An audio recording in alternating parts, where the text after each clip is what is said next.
Let's start with a detour. Yes, it's Carpenter Ant Week, so it may seem strange that, for a moment, I'm going to discuss aphids.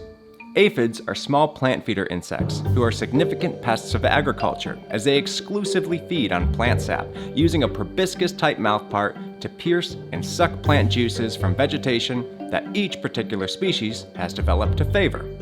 So, what do aphids have to do with ants?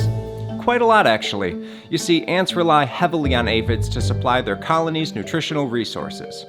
Feeding solely on plant sap, heavy in sugars, which the plant uses to nourish itself, aphids have access to a resource that ants do not.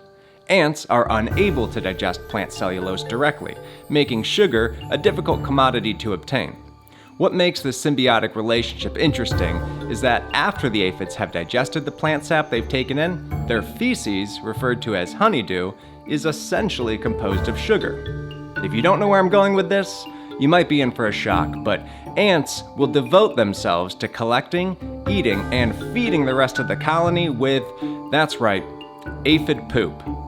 Carpenter ants, along with ants of all species, take interest in the local population of aphids and will be sure to set up their colonies nearby aphid-attracting plants, so they could take advantage of an endless supply of that sweet, sweet aphid poo.